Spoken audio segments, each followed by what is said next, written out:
فلا أقسم بمواقع النجوم وإنه لقسم لو تعلمون عظيم إنه لقرآن كريم في كتاب مكنون لا يمسه إلا المطهرون تنزيل من رب العالمين.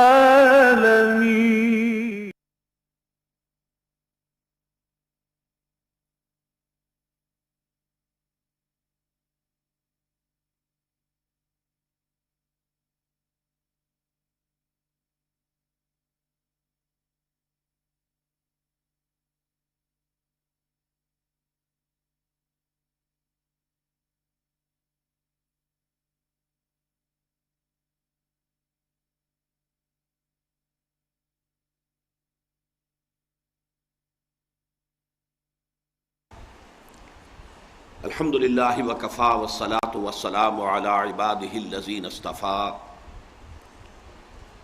خصوصاً علی افضلہم وخاتم النبیین محمد الامین وعلی آلہ وصحبہ اجمعین.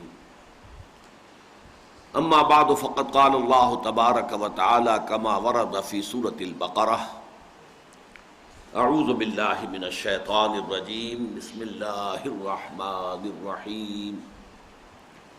ليس البر أن تولوا وجوهكم قبل المشرق والمغرب ولكن البر من آمن بالله واليوم الآخر والملائكة والكتاب والنبيين وآتى المال على حبه ذوي القربى واليتامى والمساكين وابن السبيل والسائلين وفي الرقاب وأقام الصلاة وآتى الزكاة والموفون بعهدهم إذا عاهدوا والصابرين في البأساء والضراء وحين البأس أولئك الذين صدقوا وأولئك هم المتقون. صدق الله العظيم. اللهم ربنا اجعلنا منهم آمين يا رب العالمين. رب اشرح لي صدري ويسر لي امري واحلل عقدة من لساني يفقهوا قولي. اللهم ربنا الهمنا رشدنا واعذنا من شرور انفسنا. اللهم ارنا الحق حقا وارزقنا اتباعه وارنا الباطل باطلا وارزقنا اجتنابه. اللهم وفقنا لما تحب وترضى.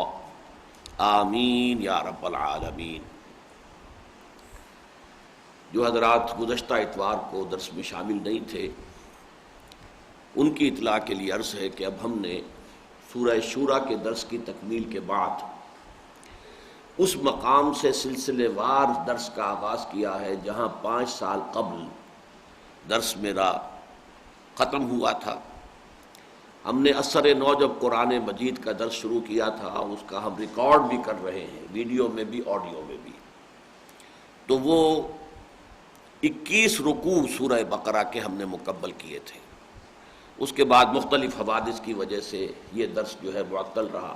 اب دوبارہ شروع کیا ہے تو 22ویں رکوع سے ہم نے 20 رکوع مکمل کیے تھے تو 21ویں رکوع سے شروع کیا ہے. تو پچھلے اتوار کو ہم نے 21واں رکوع پڑھا تھا.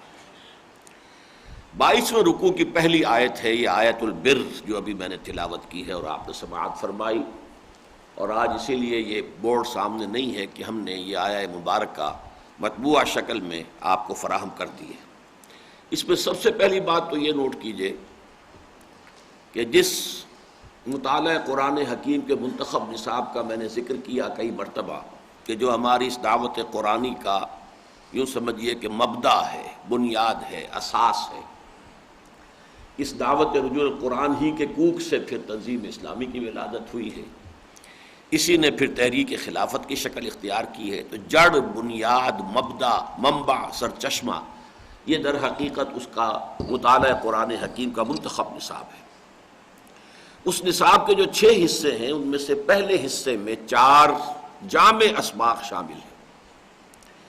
پہلا سبق اور اس کا نقطہ آغاز سورۃ العصر ہے، جس میں انسان کی نجات کو 4 شرائط سے مشروط قرار دیا گیا۔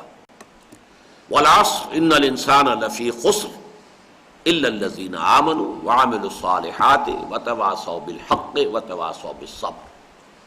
زمانے کی قسم ہے تمام انسان خسارے میں ہیں، گھاٹے میں ہیں، ٹوٹے میں ہیں، تباہی سے دوچار ہو کر رہیں گے، سوائے ان کے جو 4 شرطیں پوری کریں، وہ ایمان لائے ہوں، انہوں نے نیک عمل کیے ہوں، انہوں نے باہم ایک دوسرے کو حق کی وصیت اور تاکید کی ہو، اور باہم ایک دوسرے کو صبر کی نصیحت کی۔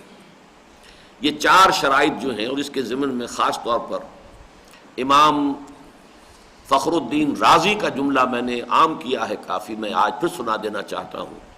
اعلم ان هذه الآیہ فیہا وعید شدید، جو تیسری آیت ہے اس سورہ مبارکہ کی، والعصر پہلی آیت، ان الانسان لفی خسر دوسری آیت، تیسری ہے یہ الا الذین آمنوا وعملوا الصالحات وتواصوا بالحق وتواصوا بالصبر۔ اس پر کہہ رہے اعلم ان هذه الآیہ فیہا وعید شدید بأن اللہ تعالی حکم بالخسار علی جمیع الناس الا من کان آتیا بہذہ الاشیاء الاربعۃ، اس لیے کہ اللہ تعالیٰ نے تو تمام انسانوں کی تباہی کا فیصلہ صادر کر دیا ہے، سوائے ان کے جو ان 4 شرائط کو پورا کریں۔ وہی الایمان والعمل الصالح والتواصی بالحق والتواصی بالصبر۔ وَدَلَّ ذَلِكَ، یہ الفاظ نوٹ کیجئے، وَدَلَّ ذَلِكَ أَنَّ النَّجَاةَ مُعَلَّقَةٌ بِمَجْمُوعِ هَذِهِ الْأَشْيَاءِ، اس سے رہنمائی ملتی ہے اس بات کی طرف کہ نجات کا دار و مدار ان 4 چیزوں کے مجموعے پر ہے۔ بہرحال اس سورہ مبارکہ کے بارے میں آپ کے علم میں ہے، امام شافعی کے 2 قول ہمیں ملتے ہیں۔ لو تدبر الناس هذه السورۃ لوسعتهم، لوگ صرف اس صورت پر تدبر کریں تو یہ ان کی نجات کے لیے کافی ہو جائے گی، ان کی ہدایت کے لیے کافی ہو جائے گی۔ اور دوسرا قول یہ ہے کہ جسے مفتی محمد عبدہ نے نقل کیا اپنے تفسیر ہے ان کی آخری پارے کی، مشہور ہے، بہت مقبول ہے، کہ وہ کہتے ہیں کہ لو لم ينزل من القرآن سواہا لکفت الناس، قرآن میں اگر سوائے اس ایک سورۃ العصر کے اور کچھ نازل نہ ہوتا تو یہ بھی لوگوں کی ہدایت اور رہنمائی کے لیے کفایت کرتی۔ بہرحال یہ ہے اس کا نقطہ آغاز۔ اس کے بعد جو جامع اسباق ہیں، 3 اور مقامات ایسے ہیں کہ جن میں کم و بیش یہ 4 چیزیں اسی جامعیت کے ساتھ بیان ہوئی ہیں۔ چنانچہ دوسرا درس یہ ہے آیت البر، یہ میں آپ سے عرض کر چکا ہوں کہ یہ جو سورہ بقرہ کا نصف آخر ہے، نصف ثانی ہے، آیت نمبر 153 سے شروع ہو کر آیت نمبر 286 تک 134 آیات، اس میں 4 مضامین کی لڑیاں ہیں جن کا تانا بانا ہے۔ 2 لڑیاں ہیں احکام شریعت پر مشتمل۔ احکام شریعت کو آپ تقسیم کر سکتے ہیں، ایک ہے عبادات، ایک ہے معاملات، اور دوسری 2 لڑیاں ہیں جہاد فی سبیل اللہ سے متعلق، اس کو بھی 2 میں تقسیم کیجئے، قتال فی سبیل اللہ، انفاق فی سبیل اللہ۔ تو یہ 4 لڑیاں ہیں، بٹی ہوئی ہیں آپس میں، لہذا کٹا پھٹا نظر آتا ہے معاملہ، اس لیے کہ اگر ایک لڑی نیلی ہے، ایک لال ہے، ایک پیلی، ایک ہری ہے، ان کو جب آپ بٹ دیں گے رسی کی شکل میں تو اب آپ ایک طرف سے دیکھیں گے تو لال نظر آئے گی، پھر پیلی، پھر نیلی، پھر ہری، پھر لال، پھر پیلی، پھر نیلی، پھر ہری، کٹواں نظر آئیں گی، وہ مسلسل نظر نہیں آئے گا کوئی رنگ۔ لیکن ہمیں معلوم ہے کہ لڑیاں کھول دیں تو لال لڑی بھی مسلسل ہے، اور نیلی بھی مسلسل ہے، اور پیلی بھی مسلسل ہے، اور ہری بھی مسلسل ہے۔ تو 4 لڑیوں پر مشتمل ہیں یہ 22 رکوع جو ہیں۔ لیکن میں نے عرض کیا تھا کہ ان کے تانے بانے میں نہایت بڑے بڑے حسین پھول جو ہیں وہ بن دیے گئے۔ ان میں سے سب سے پہلا حسین اور بڑا پھول جو ہے وہ آیت الآیات، ان فی خلق السماوات والارض واختلاف اللیل والنہار والفلک التی تجری فی البحر بما ينفع الناس وما انزل اللہ من السماء من ماء فاحیا به الارض بعد موتها وبث فيها من كل دابة وتصريف الرياح والسحاب المسخر بين السماء والارض لآیات لقوم یعقلون۔ اسے میں نے نام دیا ہے آیت الآیات۔ اتنی آفاقی آیات اللہ تعالیٰ نے ایک آیت میں جمع نہیں کی ہے قرآن مجید میں کسی دوسرے مقام پر، بلکہ آپ سورہ روم وغیرہ میں دیکھیں گے ان میں سے ایک ایک کے اوپر آپ کو ایک ایک آیت مل جائے گی، دو دو آیتیں مل جائیں گی، لیکن یہ کہ اس طرح جمع کر دینا جو ہے آیت الآیات، خزانہ جمع کر دیا۔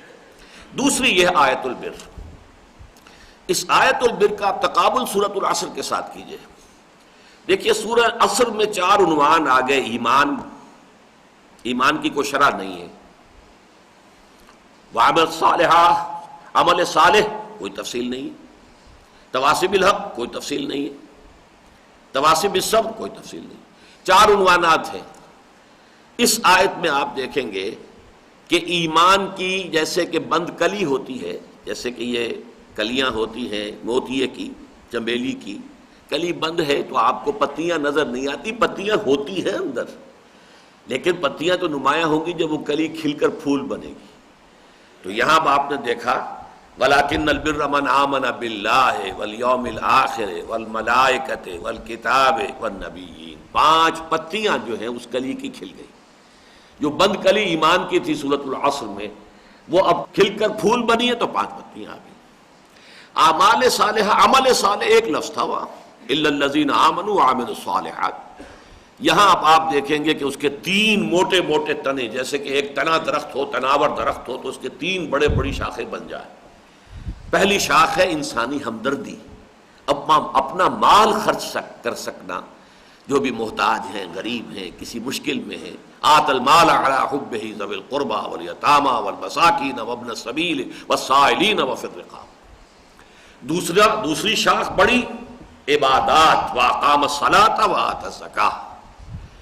تیسری شاخ بڑی معاملات انسانی میں ایفاء عہد، جو یوں سمجھیے کہ سٹریم لائننگ ہو جاتی ہے کہ اگر ایفاء عہد کا مادہ انسان میں پیدا ہو جائے تو سارے معاملات میں وہ کھڑا ہوگا۔ پھر یہ بات تفصیل ہم بعد میں دیکھیں گے۔ جہاں تک تیسری بات کا تعلق ہے سورۃ العصر کی، وتواصوا بالحق، اس کا ذکر اس آیت میں نہیں ہے، اگرچہ امپلائڈ ہے لیکن صراحتاً نہیں ہے۔ اس کا پھر میں بعد میں وضاحت کروں گا کہ میرے اس قول کی دلیل کیا ہے کہ امپلائڈ موجود ہے۔ چوتھی چیز وتواصوا بالصبر، یہاں صبر کے بھی 3 اہم مقامات، محل صبر، کہاں صبر کرنا ہوتا ہے، والصابرین فی البأساء والضراء وحین البأس اولئک الذین صدقوا واولئک هم المتقون۔ تو یہ اس اعتبار سے یوں سمجھیے کہ موضوع ترین درس نمبر 2 ہے اس منتخب نصاب کا، جس کا درس نمبر 1 سورۃ العصر ہے۔ اور تقابل کے اعتبار سے یہ بات بھی نوٹ کیجئے کہ سورۃ العصر ایک سورت ہے، 3 آیتوں پر مشتمل ہے، یہ ایک آیت ہے لیکن حجم میں یہ کم سے کم 3 ساڑھے 3 گنا ہے اس سورۃ العصر سے۔ آپ اپنے مصحف میں جا کے دیکھ لیجئے گا، سطریں گن لیجئے گا تو 3 ساڑھے 3 گنا ہے یہ ایک آیت اس پوری سورت سے۔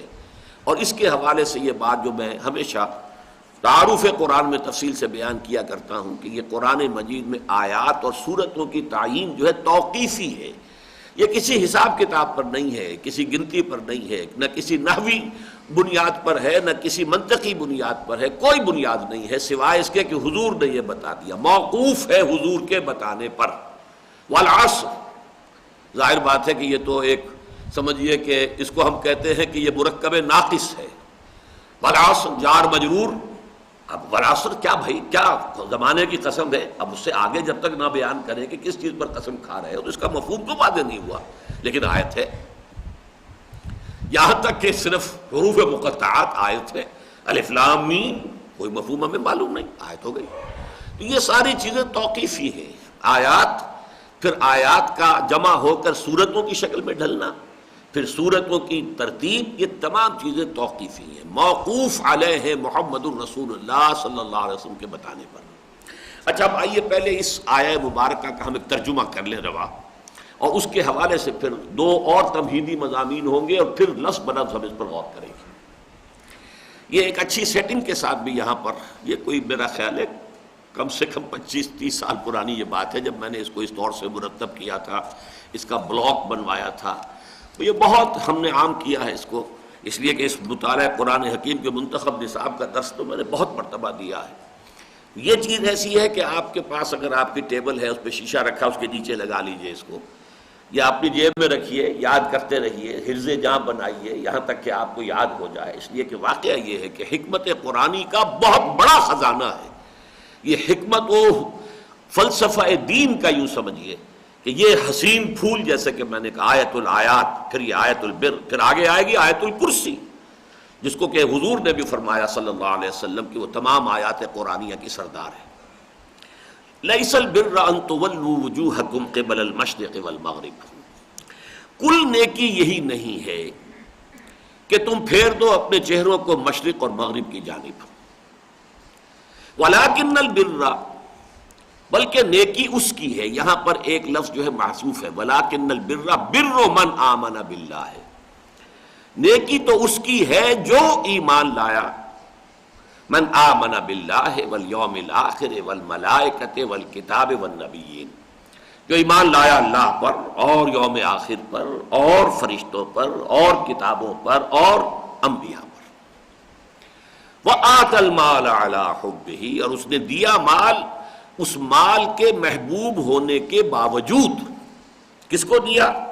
ذوی القربہ، قرابت داروں کو، والیتامى، یتیموں کو، والمساکین، محتاجوں کو، وابن السبیل، اور مسافر کو، والسائلین، اور مانگنے والوں کو، وفی الرقاب، اور گردنوں کو آزاد کرانے میں، وآت المال علی حبہ ذوی القربى والیتامى والمساکین وابن السبیل والسائلین وفی الرقاب، واقام الصلاۃ وآت الزکاۃ، اور قائم کی اس نے نماز اور ادا کی زکوٰۃ، والموفون بعہدہم اذا عاہدوا، ابھی تک جو آ رہا تھا معاملہ واحد کے صیغے میں، اب آ رہا ہے جمع، موفون، اس لیے کہ آہدو معاہدہ ہوگا تو ظاہر بات ہے کہ وہ دو افراد کے درمیان ہوگا، دو گروہوں کے درمیان ہوگا، معاہدے کی بات تو اس کے درمیان، لہذا یہاں جمع ہو گیا، والموفون بعہدہم اذا عاہدوا، اور پورا کرنے والے اپنے عہد کے جبکہ وہ باہم کوئی معاہدہ کر لیں، والصابرین فی البأساء، اب یہاں پر یہ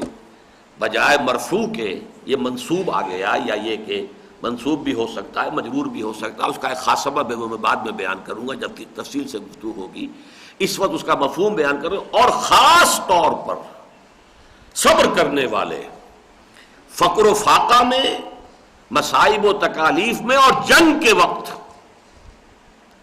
فی البأساء والضراء وحین البأس، اولئک الذین صدقوا، یہی ہیں وہ لوگ کہ جو سچے ہیں، واولئک ھم المتقون، اور یہی ہیں وہ لوگ کہ جو متقی ہیں، اللہم ربنا اجعلنا منہم، اللہم ربنا اجعلنا منہم۔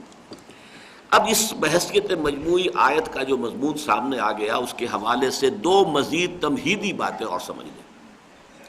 سب سے پہلے یہ کہ فوری طور پر بات سامنے آ رہی ہے کہ اس میں نیکی کے ایک خاص تصور کی نفی سے بات شروع کی گئی، اور پھر ایک نیکی کا جامع تصور پیش کیا گیا، یہ اس کا موضوع ہے، اس آیت کا موضوع یہ ہے، نیکی یہ نہیں ہے بلکہ یہ ہے، اور اس میں ہم نے دیکھا کہ ایک خاص تصور جو ہے اس کی نفی سے بات شروع کر کے، جیسا کہ میں نے کئی مرتبہ کہا یہ عام اسلوب ہے قرآن کا، نفی اس بات، پہلے نفی پھر اس بات، لا الہ الا اللہ، کوئی نہیں ہے معبود سوائے اللہ کے، جیسے کہ ہم اس سے پہلے پڑھ چکے ہیں، یہ مختلف مواقع پر اس کا حوالہ آیا ہے، وَمَن يَكْفُرْ بِالطَّاغُوتِ وَيُؤْمِن بِاللَّهِ، جو کفر کرے طاغوت کا اور ایمان لائے اللہ پر، کفر بالطاغوت پہلے ضروری ہے، پھر ایمان باللہ جو ہے وہ معتبر ہے، تو اسی اعتبار سے یہ نیکی نہیں ہے، یہ نیکی کل نہیں ہے، کل یہی نیکی نہیں ہے بلکہ نیکی یہ ہے۔ اب اس موضوع کی اہمیت کو میں چاہتا ہوں کہ ذرا آپ حضرات اچھی طرح ذہن نشین کر لیں۔ دیکھیے میرا یہ دعویٰ ہے، اور شاید آپ بھی غور کریں گے تو میرے ساتھ اپنے آپ کو متفق پائیں گے، کہ ایک انسان کی مادی زندگی ہے، حیوانی زندگی ہے، اس کے لیے پانی ضروری ہے، ہوا ضروری ہے، غذا ضروری ہے۔ ہوا بند ہو جائے تو بہت جلد مر جائے گا، پانی بن جائے تو کچھ اور عرصہ چل جائے گا لیکن مرے گا، کھانا جو ہے شاید کئی دن، ہفتہ ڈیڑھ ہفتہ بھی جھیل جائے، مرے گا۔ ایک انسان کی معنوی زندگی ہے، تو جتنی اس ظاہری اور مادی زندگی کے لیے ہوا، پانی اور غذا ضروری ہے، اتنی ہی ہر انسان کی معنوی زندگی کے لیے ضروری ہے کہ وہ نیکی کے کسی نہ کسی تصور کو اختیار کرے اور اپنے ضمیر کو مطمئن کرے، چاہے میں کتنا ہی برا ہوں، بہت گندا ہوں، یہ پیشہ میرا غلط ہے، یہ کام، لیکن دیکھو میں یہ کام کر رہا ہوں، میں یہ کام کر رہا ہوں، میں یہ کام کر رہا ہوں، میں یہ کام کر رہا ہوں۔ اگر یہ نہ ہو، وہ مجھے ایک شعر یاد آ رہا ہے کہ اگر یہ فریب ہستی اگر نہ ہو تو دم نکل جائے آدمی کا۔ اسی طریقے سے واقعہ یہ کہ اگر یہ فریب انسان اپنے آپ کو نہ دے سکے تو اس کی اندرونی شخصیت جو ہے باتیں ٹوٹ پھوٹ کا شکار ہو جائے گی، شکست و ریخت کا شکار ہو جائے گی۔ اسے اپنے آپ کو ضرور مطمئن کرنا ہے کہ میں بہرحال کسی نہ کسی نیکی کے تصور پر عمل پیرا ہوں، اسے اپنی ضمیر کو کوئی غذا دینی ہے، اپنی جو باطنی شخصیت ہے کسی نہ کسی طور سے اسے مطمئن کرنا ہے۔ آپ کے علم میں ہے یہ باتیں، صرف اس وقت اشارہ کافی ہوگا کہ خونخوار قسم کے، سفاک قسم کے ڈاکو جن کے لیے کسی کی جان لے لینا اور کچھ بھی کر دینا معمولی بات، بیواؤں کی سرپرستی کرتے تھے، یتیموں کی مدد کرتے تھے، اپنے علاقے کے بیواؤں غریبوں کی مدد کرتے تھے۔ تھا ان کے لیے بھی ایک سہارا کہ ہم آخر کرتے ہیں، ٹھیک ہے یہ تو ہمارا پیشہ ہے، ڈاکہ دھری تو پیشہ ہے، پیشے میں عیب نہیں رکھیے نہ فرحات کو نام، لیکن یہ کہ بہرحال ہم نے دیکھی کہ کچھ نہ کچھ کھاتا تو کھولا ہوا ہے نا۔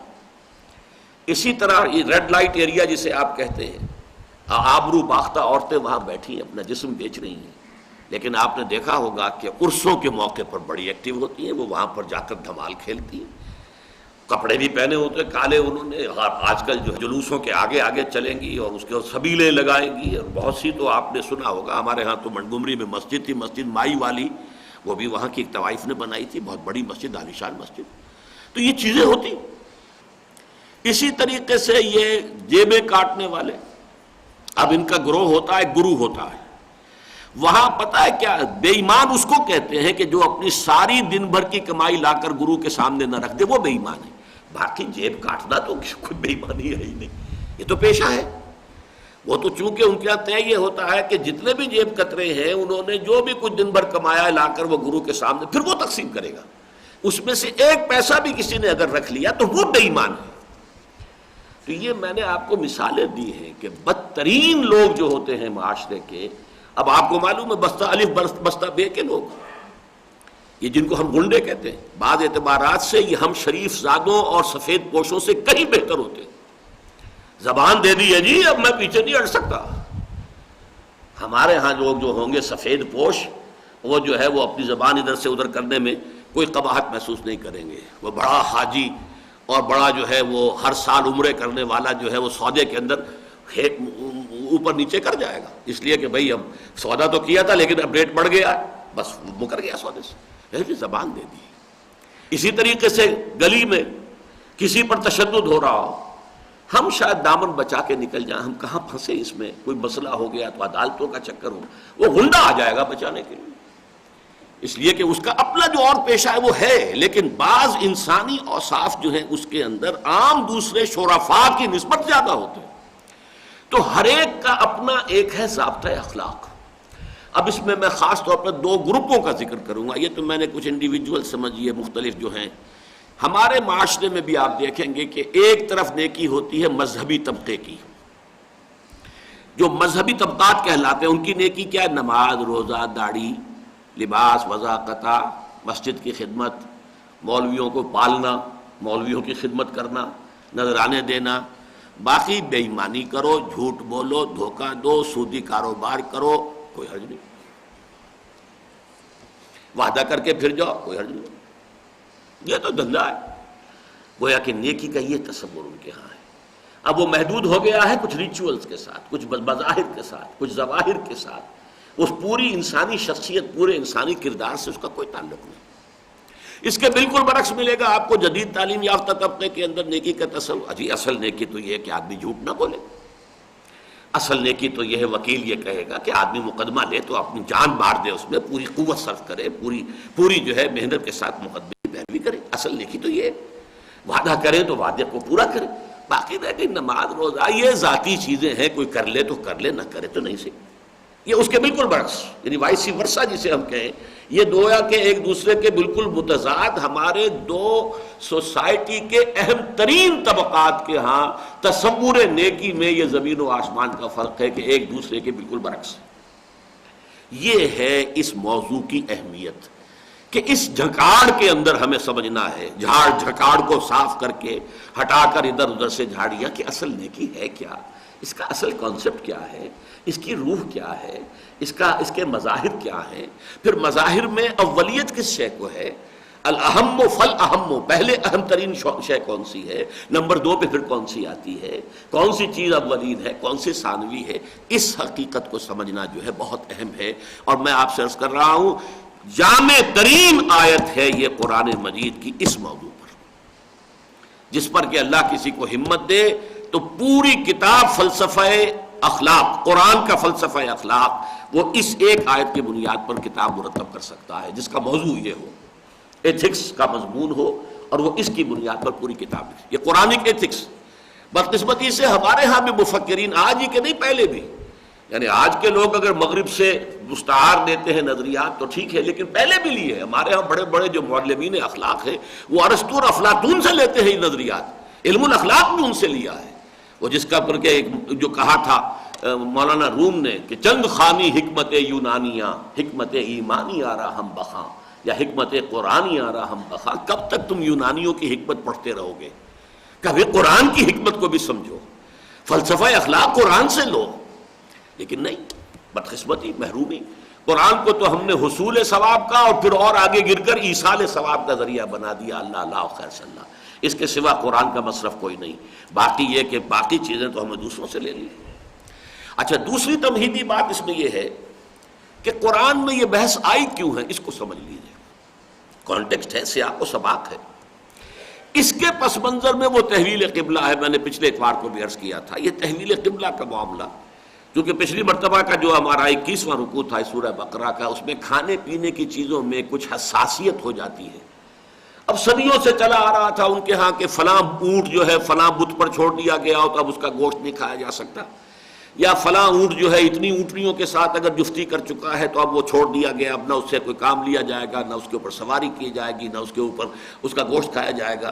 یہ چیزیں صدیوں سے چلتے چلتے چلتے اتنی امپرنٹ ہو جاتی ہیں انسان کے احساسات میں کہ ایمان لانے کے بعد بھی لوگوں کو یہ چیزیں ہانٹ کرتی تھی۔ اچھا بھائی کوئی کھانا فرض تو نہیں ہے، نہیں کھاتا میں اس کا گوشت، لیکن بنیادی بات کیا ہوتی تھی پیچھے کہ یہ جو حرمت کے تصورات ابھی ایام جاہلیت کے تھے یہ ابھی کھرچ کر صاف نہیں ہوئے، اسی لیے اس قدر شد و مت کے ساتھ وہ پورا رکوع اسی موضوع پر ہے۔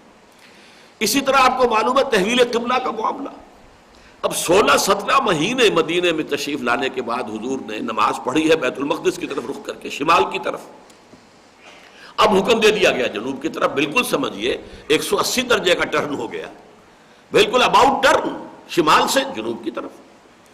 اب یہ کہ ایک کشمکش، ایک جو ہے تشویش پیدا ہوئی کہ اگر اصل قبلہ یہی تھا تو پھر یہ ہم نے 16 مہینے جو نمازیں پڑھی وہ تو غلط قبلے کی طرف تھی، تو ہم نمازوں کا کیا ہوگا؟ اور نماز ہی تو اصل ایمان ہے، اصل دین جو ہے وہ ایمان ہے، تمام ارکان اسلام میں سے رکن رکین جو ہے وہ نماز ہے، تو پھر اب یہ تشویش یہ اس قدر گہری تھی کہ آپ نے دیکھا کہ 17واں اور 18واں رکوع سورہ بقرہ کے 2 مکمل رکوع اسی موضوع پر ہیں، تحویل قبلہ، بار بار فولوا وجوہکم شطرہ، فولوا وجوہکم شطرہ، بار بار۔ کیوں؟ اس لیے کہ یہ آسانی سے کھرچی جانے والی بات نہیں تھی۔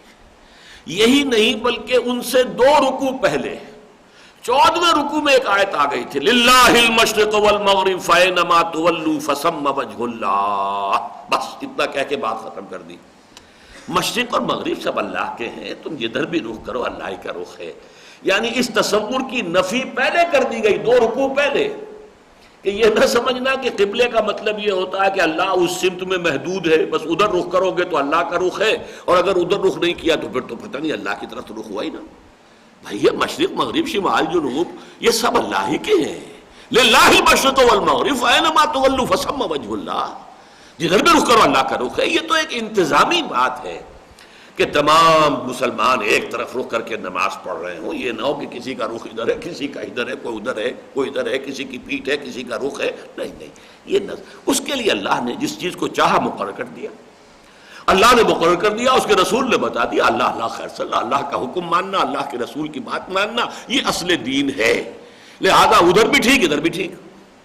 تو میں آپ کو بتا رہا ہوں کہ 2 رکوع 17واں 18واں یعنی دوسرے پارے کے پہلے 2 رکوع مکمل اس موضوع پر، لیکن 2 رکوع پہلے پھر موجود وہی مضمون، للہ المسجد المشرق والمغرب فإنما تولوا فثم وجہ اللہ.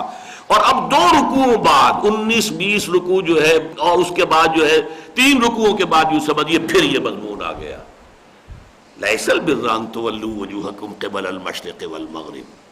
دیکھو مسلمانوں، نیکی کل یہی نہیں ہے کہ تم اپنے چہرے مشرق اور مغرب کی طرف کر دو. یعنی یہ کہ سخن شناس نئی دل برا خطا ای جاست، تم نے حقیقت سمجھی نہیں ہے، تم نے ان چیزوں کے مظاہر کو اہمیت دے دی ہے، ظواہر کو اہمیت دے دی ہے. خوگرے پیکرے محسوس تھی انسان کی نظر، مانتا پھر کوئی ان دیکھے خدا کو کیوں کر. تو یہ چیزیں در حقیقت یہ ہے تمہارا اصل مرض.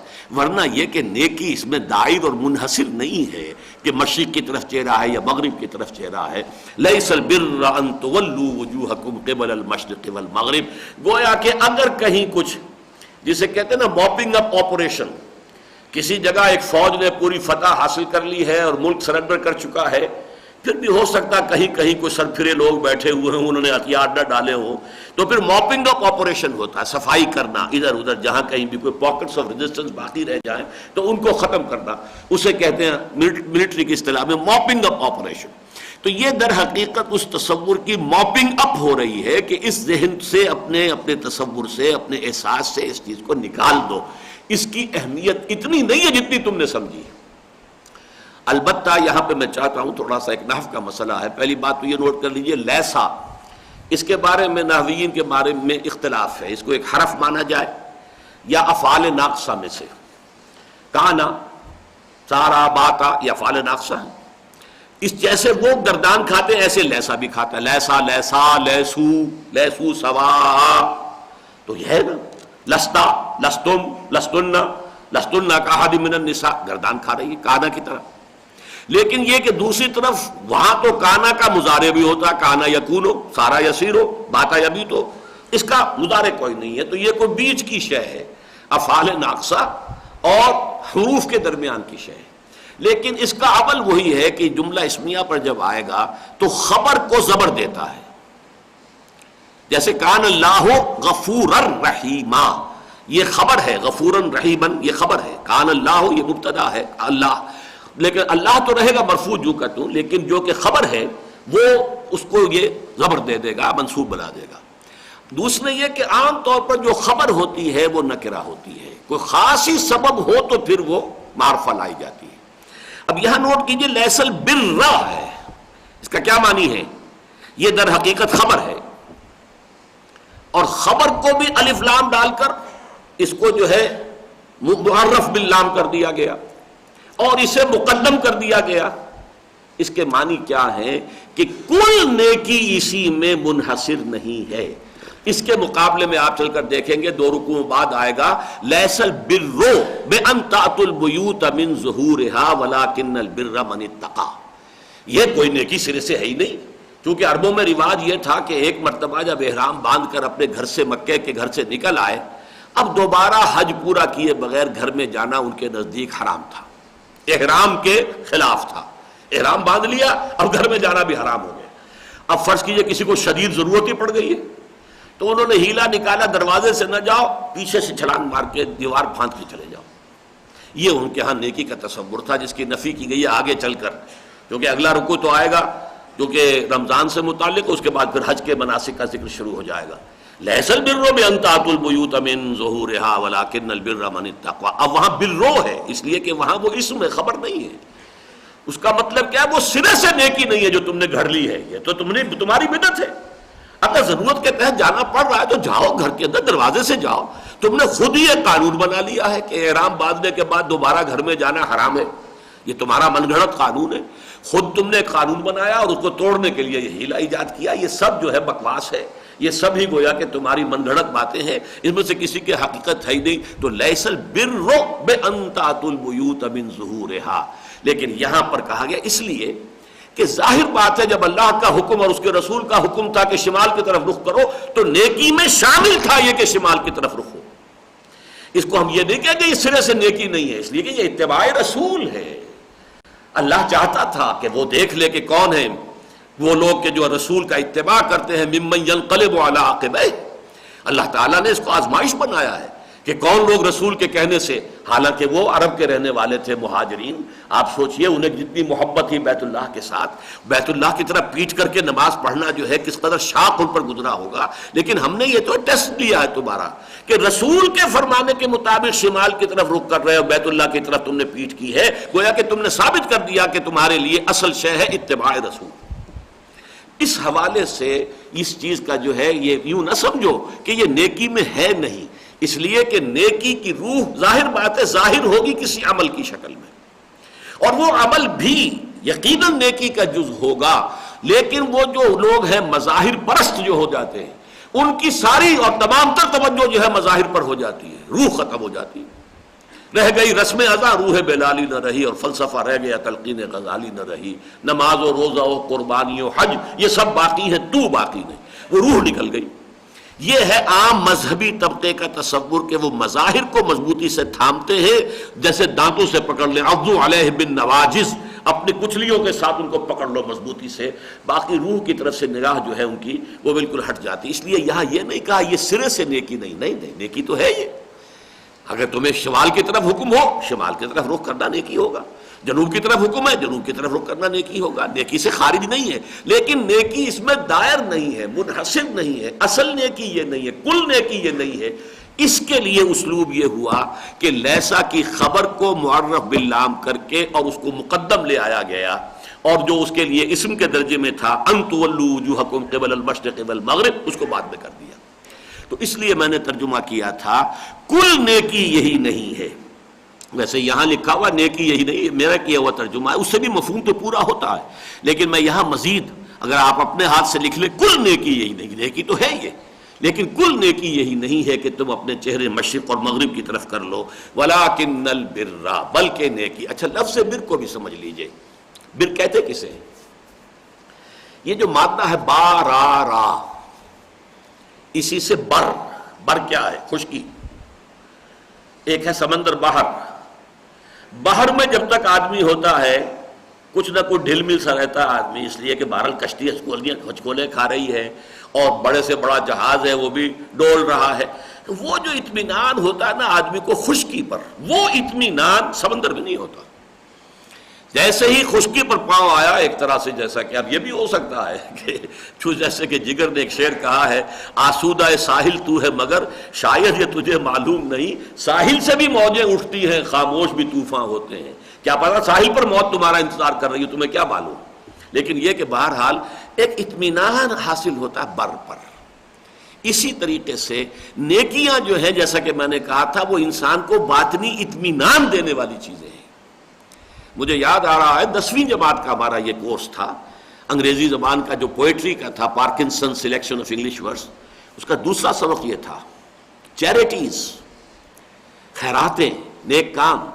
Charities that soothe and heal and bless are scattered over the feet of man like flowers. No mystery is here, no special boon. The smoke ascends for high and not for the low.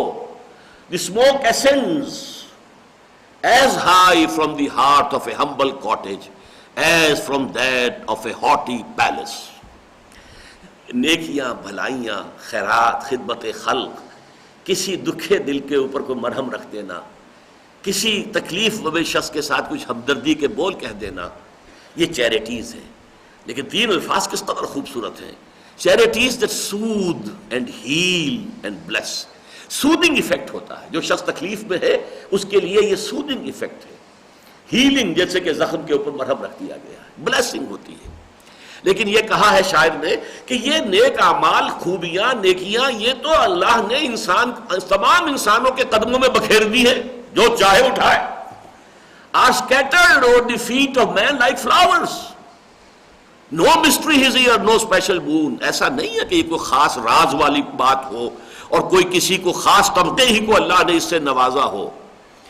For the high and not for the low, کہ اونچے لوگوں کے لیے تو نیکی کا درجہ ہے اور نیکی کے کام ہے اور خیرات ہے، اور غریبوں کے لیے نہیں. غریب کیا، ایک روٹی لے کر بیٹھا ہوا تھا، اگر سائل آ گیا اس نے آدھی اس کو دے دی تو چاہے آدھی سلطنت بھی کوئی بادشاہ دے دے کسی وقت کسی کو تو اس کے برابر نہیں ہوگا کہ جس نے ایک روٹی میں سے آدھی روٹی دے دی ہے کسی کو. تو یہ تو لوگوں کے قدموں پہ یہ پھول کھلے ہوئے ہیں اور بکھرے ہوئے جو چاہو بھر لو. پھول کھلے ہیں گلشن گلشن لیکن اپنا اپنا دامن. Charities that soothe and heal and bless are scattered over the feet of man like flowers. No mystery is here, no special moon for the high and not for the low. اور کیسی عمدہ تشبیہ ہے دیکھو.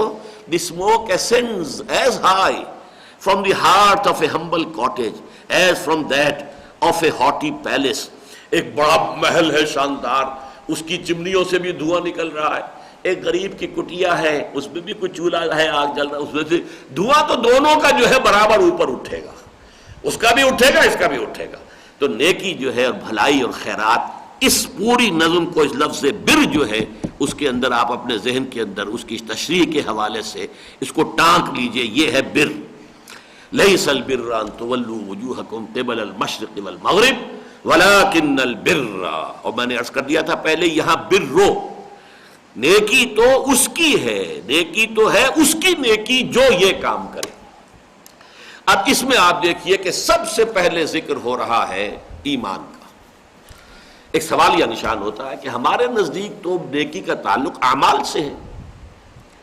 دیکھیے ہمارے جو عام مغالطے ہیں نیکی کے بارے میں, نیکی اور بدی دونوں کے بارے میں, ایک تو یہ کہ ہماری مجبوری ہے, ہم تو کسی عمل کے ظاہر کو دیکھ کر کہیں گے یہ نیکی کا کام ہے, یہ بدی کا کام ہے. باطن میں روح کیا ہے, مقصد کیا ہے, نیت کیا ہے, یہ تو ہم نہیں دیکھ سکتے. حالانکہ ہمیں بتایا گیا انما الاعمال بالنیات, اعمال کا پورا دار و مدار نیت پر ہے. ایک شخص کو آپ دیکھ رہے ہیں کہ وہ اب گیا ہوا ہے, غریبوں کی جھگیوں میں جا رہا ہے, پیسے بھی تقسیم کر رہا ہے, اور بڑے میلے کچیلے بچوں کو بھی گود میں لے رہا ہے, پیار کر رہا ہے. آپ کو معلوم ہے الیکشن آ رہا ہے, اس نے الیکشن لڑنا ہے. یہ کوئی اس کی محبت نہیں ہے, نہ اس میں کوئی نیکی ہے. آپ نے خود آپ کا ضمیر فیصلہ کر دیتا ہے کہ اصل میں تو ووٹ کا بھکاری بن کر ہی آیا ہوا, اس لیے کر رہا.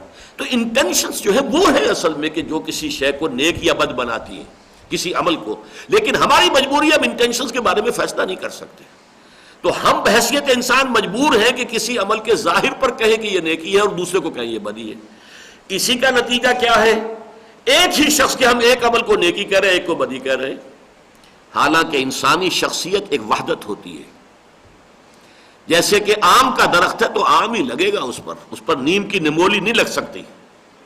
اگر نیم کی نمولی لگی ہوئی ہے تو آپ کہیں گے یہ معلوم ہوتا ہے باندھ دی گئی ہے دھاگوں کے ساتھ یہاں پر, ورنہ آم کے درخت میں تو آم ہی لگنا تھا, یہ نیم کی نمولی کہاں سے آ گئی. یا نیم کا درخت ہے تو اس میں وہ نمولی ہی لگنی ہے, آم کیسے لگ سکتا ہے. آم تو اگر کہیں آپ کو لٹکا ہوا نظر آ رہا تو کسی نے معلوم ہوتا ہے دھاگے سے باندھ دیا. کیسے ممکن ہے ایک شخص جو ہے اندرونی طور پر وہ ایک وحدت ہے, ایک انسانی شخصیت, وہ یا نیک ہے یا بد ہے. اب اس کے ظاہری اعمال کے اعتبار سے یہ نیکی کا کام ہے یہ بدی کا کام ہے. نہیں بھائی, جو نیکی کا کام تمہیں نظر آ رہا ہے وہ بھی بدی کا کام ہے, اس لیے کہ اس کے پیچھے اس کی انٹینشن جو ہے وہ صحیح نہیں ہے, یہ ظاہری نیکی ہے. اسی لیے دیکھیے وہ حدیث تقریباً تمام محدثین نے اپنے مجموعہ احادیث نبویہ کو اس حدیث سے شروع کیا ہے. انما الاعمال بالنیات وانما لکل امرئ ما نوی. تمام اعمال کا دار و مدار, اعمال سے مراد نیکی کے اعمال, ان کا دار و مدار نیت پر ہے. اور ہر انسان کو وہی کچھ ملے گا کہ جس کی اس نے نیت کی ہوگی. اسی لیے فرمایا, پھر اس کے بعد مثال دے دی, فمن کانت ہجرتہ الی الدنیا یصیبها او امرأۃ ینکحها فہجرتہ الی ما ہاجر الیہ ومن کان ہجرتہ للہ ورسولہ فہجرتہ للہ ورسولہ. اب ایک شخص سے ایک عمل یہ ہے کہ مکہ چھوڑ کر مدینے جا رہا ہے, مہاجر ہے, ہم تو کہیں گے مہاجر ہے. اب اللہ کو پتا ہے کہ یہ واقعتاً اللہ اور اس کے رسول کے لیے ہجرت کر رہا ہے, یا یہ کہ کسی خاتون کے عشق میں مبتلا تھا اور وہ خاتون چلی گئی ہجرت کر کے, اب یہ کچے دھاگے سے بندھے یہ بھی چلے جا رہے ہیں. یہ اللہ کو تو معلوم ہے نا. چنانچہ ایک صاحب کے بارے میں نام تھا اس معاشرے میں مہاجر ام قیس, یہ ام قیس کے مہاجر ہیں, یہ ہجرت کر کے اس لیے آئے ہیں کہ ام قیس سے انہیں نکاح کرنا. اس لیے وہ حدیث کے اندر الفاظ آئے فمن کانت ہجرتہ للدنیا. یا یہ سمجھیے ایک شخص تھا, جیسے فرض کیجیے معاذ اللہ, میں حضرت خباب کے بارے میں نہیں کہہ رہا ہوں, لیکن حضرت خباب لوہار تھے. اب جو بھی ان کے کلائنٹس تھے مسلمان, جو بھی ان سے کام لے رہے تھے اور کام کراتے تھے, چلے گئے. کیا کریں, اب کافر تو ان کے ساتھ بائیکاٹ کیے ہوئے, تو مجبوراً جا رہے ہیں. نہیں, میں یہ نہیں کہہ رہا کہ حضرت خباب نے ایسا کیا, معاذ اللہ کہیں آپ کو مغالطہ ہو جائے, مثال دے رہا ہوں. اگر ایسا تو مجبوری کو جا رہا ہے دنیا یصیبھا، تاکہ دنیا میری بن سکے، میری معاش کی اب ضرورت ہے کہ میرے کلائنٹس چلے گئے مجھے بھی جانا پڑے گا، تو اس لیے نیت اس کی ہجرت نہیں ہے. فمن کانت ہجرتہ الی اللہ ورسولہ فہجرتہ الی اللہ ورسولہ ومن کانت ہجرتہ لدنیا یصیبھا اب امراتی ینکحھا فہجرتہ الی ما ہاجر الیہ. اللہ کے ہاں اس کی ہجرت جو ہے وہ انہی چیزوں کے لیے شمار ہوگی جن کے لیے اس نے حقیقتاً ہجرت کی. اس اعتبار سے دیکھیے کہ نیکی میں اصل شے ہے موٹیو، محرک کیا ہے، کیوں آپ نے یہ نیک کام کیا، اور موٹیو کو پیوریفائی کرنے والا ایمان باللہ اور ایمان بالآخرہ. نیکی وہی نیکی ہے جو صرف اللہ کی رضا کے لیے کی گئی ہو اور صرف اخروی جزا کے لیے کی جائے، ورنہ پھر دھندا ہے، کاروبار ہے. آپ نے اوپر مذہبی لبادہ اوڑا ہوا ہے، اندر آپ دنیا فروشی کر رہے ہیں، دین فروشی کر رہے ہیں، بلکہ اور تو دنیا کی کوئی چیز بیچ رہے ہوں گے، آپ دین بیچ رہے ہیں. وہ تو سب سے زیادہ گناؤنا کام ہے، دین فروش. لہذا اس کو اچھی طرح سمجھ لیجئے، نیکی صرف وہی ہے. باقی یہ ہے کہ آپ دنیا کا کام کیجئے، کاروبار دنیاوی ہے، اس میں مقصود ہے نفع ہونا، کوئی اپنے بال بچوں کا پیٹ پالنا ہے، کوئی حرام نہیں ہے. لیکن نیکی کا لبادہ اڑا دینا درحال ہے کہ جبکہ آپ دنیا کی کوئی شے اس کے اندر مقصود اور مطلوب ہے، یہ اس کو نلیفائی کر دے گی. زیرو سے ضرب کھا کر بڑی سے بڑی رقم جو ہے زیرو ہو جاتی. صرف للہ فی اللہ، اللہ کی رضا کے لیے، اور اخروی، اس سے ذرا نیچے اتریے، نمبر 2 اخروی فلاح اور کامیابی کے لیے. یہ میں نے ذرا نیچے کہا ہے اس لیے کہ وہ ہے مثبت پہلو، اللہ کی رضا. من احب للہ وابغض للہ وعطا للہ ومنع للہ فقد استکمل الایمان. بڑی پیاری حدیث ہے، جس نے محبت کی تو صرف اللہ کے لیے کی، کسی سے نفرت رکھی، دشمنی رکھی تو صرف اللہ کے لیے رکھی، کوئی ذاتی انتقام میں نہیں رکھی. کسی کو کچھ دیا تو صرف اللہ کے لیے دیا، کسی سے کچھ روکا تو صرف اللہ کے لیے روکا. اس شخص نے اپنا ایمان مکمل کر لیا. من احب للہ وابغض للہ واعطى للہ ومنع للہ فقد استکمل الایمان. اللہم ربنا اجعلنا منہم. اس حوالے سے یہ ہے مثبت اور اعلیٰ تر نصب العین، جو یہاں پہنچ جاتے ہیں انہی کے لیے آتا ہے رضی اللہ عنہم ورضوا عنہ. یہ رضامندی باہمی جو ہے یہ سب سے اونچا مقام. ورضوان من اللہ اکبر، سب سے بڑی شے جو ہے وہ تو اللہ کی رضا ہے. البتہ کم تر درجے میں یہ ایک منفی چیز ہے، عذاب سے بچ جانا اور اللہ تعالیٰ کی رحمت کے جوار رحمت میں جگہ پا جانا، یعنی اخروی فلاح. یہ دو موٹیوز. تیسری کوئی شے اگر شامل ہو گئی تو پھر وہ کاروبار دنیاوی ہے، اسے نیکی نہ کہیں. وہ جو کہا ہے کسی نے کہ سوداگری نہیں یہ عبادت خدا کی ہے، اے بے خبر جزا کی تمنا بھی چھوڑ دے، کام کرو محض اللہ کے لیے. جیسے آپ کہتے ہیں زندگی برائے زندگی، نہیں، زندگی برائے اللہ. ان صلاتی و نسکی و محیایا و مماتی للہ رب العالمین. جب تک یہ للہیت مکمل نہیں ہوتی نیکی نہیں ہے. اس لیے یہاں پر بحث ہو رہی ہے نیکی کی، لیکن نیکی میں شرط لازم ایمان ہے. اسی لیے جو بھی اگر آپ نے ہینڈ بل دیکھا، میں نے یہ عنوان جمایا تھا. جدید ہمارے لوگ جو ہیں نوجوان، وہ کہتے ہیں صاحب آخر وہ لوگ اتنے فاؤنڈیشن بنا دیتے ہیں، اتنا یہ کر دیتے ہیں، اتنا وہ کر دیتے ہیں، تو ان کی نیکی کوئی نیکی نہیں ہے. سوچنا یہ چاہیے موٹیو کیا ہے. ہاں اگر کسی نے واقعتاً اللہ کے لیے، فرض کیجیے کوئی عیسائی ہے یا کوئی اور کوئی ہندو ہے، اور اس ہندو نے صرف پرماتما کی رضا کے لیے، صرف اللہ کو، گاڈ کو راضی کرنے کے لیے کوئی کام کیا اور آخرت میں اس کی جزا چاہیے، تو وہ نیکی ہے، میں مان لوں گا کہ نیکی ہے، چاہے وہ غیر مسلم ہے. یہ دوسری بات ہے کہ دوسرے اعتبار سے اس کا محاسبہ ہوگا کہ تمہارے پاس اسلام کی دعوت پہنچی تھی، پھر تم نے رد کیا. یہ نیگیٹو حساب شروع ہو جائے گا. ڈیبٹ کریڈٹ ہے نا، نیک عمل کا اگر انہیں کوئی ڈیبٹ کریڈٹ مل بھی جائے گا تو یہ ڈیبٹ یہ ہوگا کہ تم نے اس دعوت کو کیوں رد کیا. ہاں دعوت پہنچی ہی نہ ہو، کسی نبی کی، رسول کی دعوت پہنچی ہی نہ ہو، تو پھر محض آخرت پر ایمان اور محض اللہ پر ایمان، یہ دونوں چیزیں کافی ہیں اس کی نجات کے لیے، اور اس کے اعمال صالحہ یقیناً نیکی شمار ہوگی. لیکن رسول کی دعوت کانوں تک پہنچ جائے پھر رد کر دے، یہ انکار، یہ کفر جو ہے یہ بہت بڑا جرم ہے. اس کا جو ڈیبٹ ہوگا وہ اتنا بڑا ہوگا کہ آپ کے سارے کریڈٹ کو صاف کر جائے گا. لیکن یہاں اصولی طور پر سمجھیے کہ یہ بحث یہاں اس لیے لائی گئی ہے کہ موٹیویشن جو ہے نیکی کے لیے اس کا صرف یہ ایک مثبت جذبہ اللہ کی محبت، اللہ کے لیے دینا، اور منفی آخرت کی سزا سے بچنا۔ یا ایھا الذین آمنوا قوا انفسکم واہلیکم نارا، اے اہل ایمان بچاؤ اپنے آپ کو اور اپنے اہل و عیال کو آگ سے۔ اچھا نمبر 3 جو ہے اس میں آگے آیا ہے، 5 چیزیں آئی ہیں نا، 2 تو یہ ہو گئیں، لیکن اس کے بعد والملائکۃ والکتاب والنبیین، ان 3 کو میں گروپ کرتا ہوں ایمان بالرسالت میں۔ کیوں؟ فرشتہ پیغام لاتا ہے اللہ سے، لہذا پہلے فرشتہ ہے۔ ایمان بالرسالت میں پہلے آپ کو فرشتے کو ماننا ہوگا۔ سر سید احمد خان کی یہی بڑی گمراہی ہے کہ اس نے فرشتے کا انکار کیا۔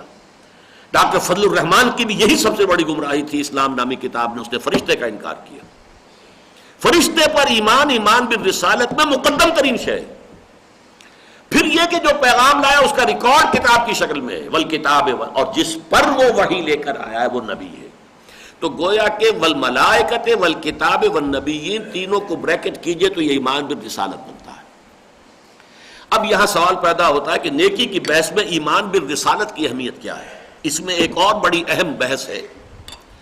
دیکھیے نیکی بھی جذبہ ہے، جذبہ، اور جذبات کے اندر یہ شے انہیرنٹ ہوتی ہے کہ وہ حد اعتدال سے تجاوز کر جاتا ہے۔ جذبہ، محبت ہے اتنی بڑھے گی کہ آپ کو اس کا کوئی عیب نظر ہی نہیں آئے گا، نفرت ہے اتنی بڑھ جائے گی کہ اس کی کوئی خوبی نظر نہیں آئے گی جس سے نفرت ہو گئی۔ عدل پر رہنا بڑا مشکل ہے، اسی لیے بڑے اونچے مقامات میں والعدل فی الغضب والرضا، یہ بہت اونچا مقام ہے۔ کسی سے راضی ہو یا ناراض ہو عدل کی بات کہو، یہ بہت آسان کام نہیں ہے، بہت مشکل بات ہے۔ وَلَوْ عَلَىٰ أَنفُسِكُمْ وَبِالْوَالِدَيْنِ وَالْأَقْرَبِينَ، عدل کی بات کہو چاہے تمہارے اپنے خلاف جائے، والدین کے خلاف جائے، رشتہ داروں کے خلاف جائے۔ وَلَا يَجْرِمَنَّكُمْ شَنَآنُ قَوْمٍ عَلَىٰ أَلَّا تَعْدِلُوا اعْدِلُوا هُوَ أَقْرَبُ لِلتَّقْوَىٰ، کسی قوم کی دشمنی تمہیں اس پر آمادہ نہ کر دے کہ تم عدل سے کام نہ لو۔ تو جذبات جو ہے اعتدال میں نہیں رہتے عام طور پر۔ نیکی کا جذبہ بھی بسا اوقات حد اعتدال سے تجاوز کرتا ہے، اور تجاوز کر کے غیر فطری صورتیں اختیار کر لیتا ہے۔ لہذا ایک ماڈل کی ضرورت ہے، ایک ماڈل جس میں وہ نیکی کا جذبہ مکمل طور پر مجسم ہو، معتدل ہو، متوازن ہو، اور یہ ہے جو نبی اور رسول کی شخصیت ہوتی ہے۔ دیکھیے نیکی کا جذبہ ہے، سورہ حدید کے اندر اس کی بحث بڑی مفصل موجود ہے۔ جس نے رہبانیت ایجاد کی، بدعت، وَرَهْبَانِيَّةً ابْتَدَعُوهَا مَا كَتَبْنَاهَا عَلَيْهِمْ، رہبانیت کی بدعت انہوں نے ایجاد کی، ہم نے ان کے اوپر یہ لازم نہیں ٹھہرائی تھی۔ ساری عمر شادی نہیں کرنی، کر لیا فیصلہ۔ اب ہوگے کچھ ایسے لوگ بھی جو اس کے اوپر جمے رہے اور اپنا دامن پاک رکھا، ورنہ اکثر و بیشتر تو جو کچھ کریں گے وہ سب کو معلوم ہے۔ ہسٹری آف کرسچین موناسٹسزم کے اوپر موٹے موٹی والیومز ہیں جن میں کہ بتا دیا گیا، صاف انہوں نے لکھ دیا ہے کہ اوپر لیبل ہوتا تھا راہب خانہ، راہب اور راہبائیں رہتی ہیں یہاں پر جنہوں نے کبھی شادی نہیں کی، لیکن اسی راہب خانے کے تہخانے کے اندر حرامی بچوں کے قبرستان بن جاتے تھے۔ تو ہوگا، آخر انسانی فطرت ہے، سرشت ہے، اس کے تقاضے ہیں، کیا کرے گا انسان؟ وہی عورتیں بھی رہتی ہوں، وہ مرد بھی رہتے ہوں، نام اس کا راہبہ ہے اور اس کی راہب ہے، لیکن پھر وہ جو کچھ کریں گے۔ جمی سواگٹ کے جو بھی آئے ہیں، کلنٹن تو بیچارہ کچھ بھی نہیں اس کے آگے، جمی سواگٹ کے جو سارے سکینڈلز آئے ہیں بعد میں، اس حوالے سے نوٹ کر لیجئے کہ یہ فطرت کے خلاف ہو جاتا ہے۔ اس فطرت، اب نیکی بھی ہو اور پھر یہ کہ اس کے اندر توازن اور اعتدال ہو، یہ ہے۔ اسی لیے لقد کان لکم فی رسول اللہ اسوۃ حسنۃ لمن کان یرجو اللہ والیوم الآخر، تمہارے لیے ایک اسوہ کامل، اسوہ حسنہ، عمدہ نمونہ۔ ایک طرف شادیاں کر رہے ہیں، نکاح من سنتی، بیویوں سے انتہائی محبت بھی ہے، قرۃ عینی فی الصلاۃ کے ساتھ ساتھ یہ بھی تو کہا ہے دنیا میں مجھے جو چیزیں پسند ہیں ان میں سے عورت بھی ہے، خوشبو بھی ہے، یہ سب ہے، حقائق ہیں، واقعات ہیں۔ لیکن دوسری طرف حضرت عائشہ فرماتی ہے کہ جب ہمارے ہاں بیٹھے ہوتے تھے اور پیار محبت کی باتیں بھی ہو رہی ہوتی تھی، اذان کی آواز ہوتے ہی آتے ہی ایسے اٹھ کر چل دیتے تھے جیسے ہمیں جانتے ہی نہیں کہ ہم کون ہیں۔ یہ توازن، یہ نہیں کہ ابھی محبت پیار کی باتیں ہو رہی ہیں، گاڑی گاڑی باتیں ہو رہی ہیں تو ذرا چلو تھوڑی دیر میں چلے جائیں گے، اذان کی آواز کان میں آئی اور ایسے اٹھ کر چلے کہ جیسے ہم سے واقف نہیں کہ ہے کون ہم۔ یہ توازن، یہ صرف نبی کے ہاں ملے گا۔ یہی وجہ ہے دیکھیے 3 اشخاص نے، یہ تو حدیث ہے، بخاری کی حدیث ہے، ثلاث رہط، 3 افراد، ان کے اندر یہی نیکی کا جذبہ بہت زیادہ مشتعل ہو گیا. انہوں نے کہا دیکھیں چل کر پوچھیں ازواج مطہرات سے، حضور رات کو کتنی رات جاگتے ہیں، تہجد پڑھتے ہیں، قیام اللیل کتنا کرتے ہیں، مہینے میں کتنے نفلی روزے رکھتے ہیں، وغیرہ وغیرہ. تو اب ازواج مطہرات کو جھوٹ بولنے والی تو نہیں تھی معاذ اللہ. انہوں نے جو اوپن بک تھی، کھلی کتاب تھی حضور کی زندگی، جو کچھ حقیقت تھی بیان کر. انہیں وہ لگا کہ یہ تو کم ہے، ان کی توقع تو یہ تھی کہ بہت زیادہ ہوگا. لیکن دیکھیے اب وہ آدمی اپنے آپ کا، بھائی حضور کا معاملہ تو اور ہے، حضور تو معصوم ہے، گناہ ہو ہی نہیں سکتا، اور اگر کہیں کوئی خطا ہو جائے تو اللہ پہلے ہی معاف کر چکا ہے، لقد غفر اللہ لک ما تقدم من ذنبک وما تاخر. تو ان کے لیے تو اتنا کافی ہے، ہمارے لیے کافی نہیں ہے. اب ایک نے کہا میں ساری عمر شادی نہیں کروں گا، ایک نے کہا کہ میں ساری رات کھڑا رہا کروں گا، اپنی کمر بستر سے لگاؤں گا ہی نہیں. تیسرے نے کہا میں ہمیشہ روزہ رکھا کروں گا، کبھی ناغہ نہیں کروں گا. حضور کو اطلاع ہو گئی، بلایا، ایکسپلینیشن کال کی، آپ لوگ ہیں جنہوں نے یہ باتیں کہی. جی حضور ہم نے کہی تو ہے. پھر جو ڈانٹ آپ نے دی ہے، آپ نے فرمایا خدا کی قسم میں تم میں سب سے بڑھ کر متقی اور سب سے بڑھ کر اطاعت گزار ہوں اللہ کا، لیکن میں رات کو سوتا بھی ہوں اور نماز پڑھتا بھی ہوں، اور میں روزے رکھتا بھی ہوں نفلی، اور ناغے بھی کرتا ہوں، اور میں نے شادیاں کی ہیں، میری بیویاں ہیں. من رغب عن سنتی فلیس منی، کان کھول کر سن لو، جسے میری سنت پسند نہیں ہوگی اس کا مجھ سے کوئی تعلق نہیں. یہ ہے وہ جذبہ جس کی روک تھام کے لیے ایک ماڈل، ایک اسوہ، ایک آئیڈیل شخصیت. لقد کان لکم فی رسول اللہ اسوۃ حسنہ. تو یہ ایمانیات ثلاثہ کے ذریعے سے، 2 ایمانیات، ایمان باللہ، ایمان بالآخرہ، اس کے ذریعے سے تو جو اصل موٹیو ہے، نیکی کا اصل جذبہ ہے اللہ کی محبت اور رضا جوئی کے لیے، اور نمبر 2 آخرت کی کامیابی اور جہنم سے بچنے کے لیے. موٹیویشن تیسرا کوئی شے اس میں شامل نہ ہو. اور اس کے اندر آپ دیکھیے، اس فریم کے اندر رکھیے محمد الرسول اللہ کی سیرت کا فریم، اور اس میں بھی یہ دیکھا جائے کہ کون سی چیز کتنی تھی، ریشو پروپورشن کتنا تھا. ہمارے یہاں ایک گمراہی یہ ہوتی ہے، ایک چیز ثابت ہو گئی حضور نے یہ کیا ہے. بھئی کیا تو ہے، لیکن ذرا سوچو آپ کے پوری مجموعی زندگی میں اس شے کی کیا ریشو پروپورشن بنتی ہے. آپ نے سارا زور اس پر ڈال دیا ہے، تو یہ پھر وہی عدم توازن ہو گیا. صرف ثبوت کافی نہیں ہے کہ ایک کام، ایک فعل، ایک عمل حضور سے ثابت ہو جائے کہ آپ نے کیا، ٹھیک ہے، یہ بھی اس کے لیے شرط اول ہے، ثبوت ہونا چاہیے، ما انا علیہ واصحابی. اس کے ساتھ یہ دیکھو کہ حضور کے مجموعی طرز عمل میں، آپ کے تمام معمولات کے اندر اس کی ریشو پروپورشن کتنی تھی. اگر آپ نے جو ہے وہ نسبت و تناسب بدل دیا تب بھی بات بالکل اور ہو جائے گی. ایک نسخے کے 4 اجزاء تھے، جو تولا تھا اسے آپ نے ماشا کر دیا، جو ماشا تھا اسے تولا کر دیا، تو وہ نسخے شفا کے بجائے ہو سکتا ہے نسخے ہلاکت بن جائے. کوانٹیٹیز وہی رکھنی ہوں گی آپ کو، جو تولا ہے وہ تولا رہے، جو ماشا ہے وہ ماشا رہے، جو رتی ہے وہ رتی رہے. ورنہ اگر یہ چینج کر دیا آپ نے تو وہ نسخہ شفا نہیں، نسخہ ہلاکت بن جائے. اب آگے چلیے، وَلَكِنَّ الْبِرَّ مَنْ آمَنَ بِاللَّهِ وَالْيَوْمِ الْآخِرِ وَالْمَلَائِكَةِ وَالْكِتَابِ وَالنَّبِيِّينَ وَآتَى الْمَالَ عَلَى حُبِّهِ ذَوِي الْقُرْبَى وَالْيَتَامَى وَالْمَسَاكِينَ وَابْنَ السَّبِيلِ وَالسَّائِلِينَ وَفِي الرِّقَابِ. اور دیا اس نے مال اس کے محبوب ہونے کے علی الرغم. اللہ حبہ کا ترجمہ کچھ لوگوں نے کر دیا ہے اللہ کی محبت میں، میرے نزدیک یہ صحیح نہیں ہے. یہ تو چونکہ آ چکا، وَلَكِنَّ الْبِرَّ مَنْ آمَنَ میں یہ بات آ چکی، اللہ کی محبت ہی میں دینا ہے، جو کچھ دینا ہے، جو کرنا ہے نیکی ہے. علی آتا بھی مخالفت کے لیے، علی حبہ، مال محبوب ہے انسان کو. زُيِّنَ لِلنَّاسِ حُبُّ الشَّهَوَاتِ مِنَ النِّسَاءِ وَالْبَنِينَ وَالْقَنَاطِيرِ الْمُقَنطَرَةِ مِنَ الذَّهَبِ وَالْفِضَّةِ وَالْخَيْلِ الْمُسَوَّمَةِ وَالْأَنْعَامِ وَالْحَرْثِ. محبوب ہے، محبوب ہونے کے باوجود اسے اللہ کی راہ میں دے، یہ ہے اصل شے. اگر محبت ہو ہی نہ تو دے دی تو کیا بات، کوئی بات ہی نہیں. آپ کو اپنے اس نفسانی جو اندر ایک میلان تھا اس کے خلاف کوئی جد و جہد کرنی ہی نہیں پڑی، تو اس کے اندر کوئی کریڈٹ بھی آپ کا نہیں ہے. وہ تو یہ کہ محبت، ایک شخص ہے ہی نامرد ہے تو پاک دامن ہے، تو کون سی بڑی بات ہوگی، وہ تو ہے ہی ہے پاک دامن. وہ تو یہ ہے کہ جس کے اندر وہ قوت ہے اور تقاضا ہے، اور جتنا شدید ہے اتنا ہی اس کی پاک دامنی کے اوپر اجر و ثواب زیادہ ہوگا. جس کے ہاں وہ بہت ہی ضعیف ہے، بہت ہی کمزور ہے، تو اتنا ہی اس کی پاک دامنی جو ہے اس کی وہ قدر و قیمت نہیں ہوگی. یہ تو ہر شے کی مخالفت کے حوالے سے. تو علی حب ہی، اس کے محبوب ہونے کے باوجود، اس کی ایک مثال میں آپ کو دے دوں گا. چوتھے پارے کی پہلی آیت کیا ہے؟ لن تنالوا البر حتى تنفقوا مما تحبون. دیکھو تم نیکی کے مقام، وہی بر کا لفظ ہے وہاں بھی، اس نیکی کے مقام کو حاصل نہیں کر سکتے جب تک کہ تم وہ شے خرچ نہ کرو اللہ کی راہ میں جو تمہیں محبوب ہو. لن تنالوا البر حتى تنفقوا مما تحبون. اب یہاں اصل بات جو نوٹ کرنے کی ہے وہ یہ ہے کہ مظاہر جو ہیں عملی نیکی کے، ان میں نوٹ کیجئے کہ نماز بعد میں آ رہی ہے اور انسانی ہمدردی کا مادہ پہلے آ رہا ہے. یہ ایسے ہی نہیں ہے، ایڈلٹ اپ نہیں ہے، یہ میرا یا آپ کا کلام نہیں ہے. معاذ اللہ، زیر ہر لفظ غالب چیدہ ہم میں خانہ ہے دنجینہ معنی کا طلسم، اس کو سمجھیو جو لفظ کے غالب میرے اشعار میں آوے. یہ اللہ کا کلام ہے. کیوں ہے؟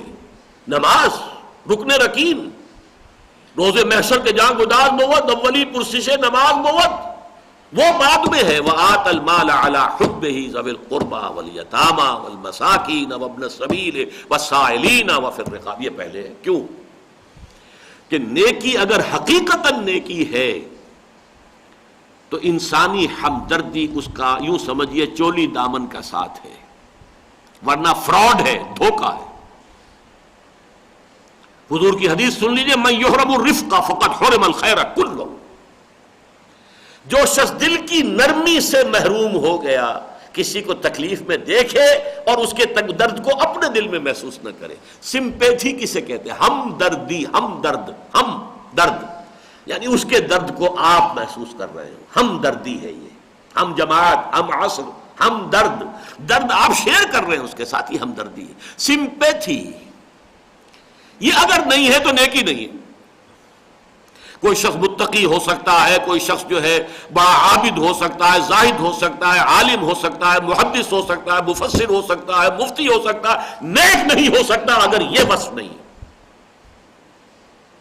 یہ قرآن کا فیصلہ ہے. لن تنالوا البر حتى تنفقوا مما تحبون. اور مظاہر نیکی کے اندر سب سے پہلا یہ ہے کہ خنجر چلے کسی پہ تڑپتے ہیں ہم امیر، سارے جہاں کا درد ہمارے جگر میں ہے. اگر یہ ہے تو پھر نیکی ہے. الخلق عیال اللہ، تمام مخلوق اللہ کی کنبے کے مانند ہے. ایسی حدیثیں ہیں، کلیجے کو چھید جانے والی حدیثیں. اے میرے بندے، میں بھوکا تھا، میں نے تجھ سے کھانے کو مانگا، تو نے مجھے کھانے کو نہیں دیا. اے اللہ، تو تو غنی ہے، پاک ہے اس سے کہ تجھے بھوک لگے. میرا فلاں بندہ وہ بھوکا تھا، اس نے تجھ سے کھانے کو مانگا تھا، وہ میں ہی تو تھا. میں ننگا تھا، میں نے چاہا کہ تو میرا تن ڈھانپ دے، تو نے میرا تن نہ ڈھانپا. اے اللہ، تو پاک ہے اس سے کہ تجھے عریانی لاحق ہو. معاذ اللہ، معاذ اللہ، معاذ اللہ. نہیں، میرا وہ بندہ جس نے دستے سوال تیرے سامنے دراز کیا تھا، اس کے لباس کی ضرورت تھی، وہ میں ہی تو تھا. وہ سائی کے پردے میں میرا ہاتھ تھا. ایسی اور من یحرم الرفق فقد حرم الخیر کل کے کل خیر سے انسان محروم ہو جاتا ہے اگر نیکی کے اندر، نیکی کا جذبہ اس کے اندر ہمدردی کی شکل میں نہیں. لن تنالوا، وہ آیت تو ہے گویا کہ میں آپ کو آخری آیت سنا چکا ہوں.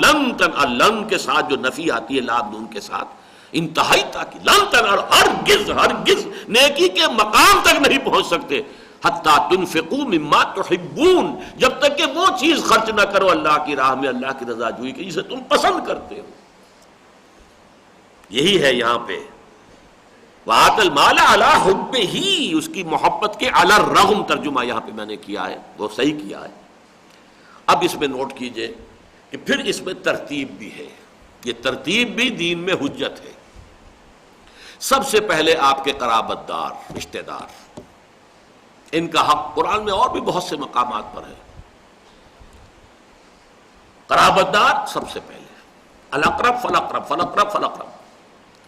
پھر اس کے بعد ہمارے ہاں چونکہ ہوتا ہے نا، قرابت داری میں شکایتیں بھی ہوتی ہیں، شکوے بھی ہوتے ہیں، جھگڑے بھی ہوتے ہیں. اب کوئی بیوہ ہے آپ کے بھائی کی، بیٹھی ہوئی ہے، مفلس ہے، اس نے فلاں وقت میرے ساتھ یہ کہہ دیا تھا، میری بیوی کے ساتھ یہ معاملہ کیا تھا، اس کو آپ کوئی خیرات یا بھلائی اس کے ساتھ نہیں کریں گے، جو آگے دور دراز کہیں جو ہے خیرات تقسیم کر رہے ہیں.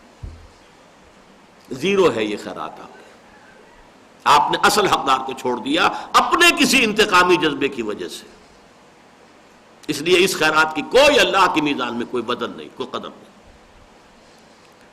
تو یہ ترتیب ذوی القربہ والیتامہ، پھر یتیم ہے پورے معاشرے کے اندر بے سہارا رہ جاتا تھا، والمساکین اور محتاج، وابن السبیل مسافر.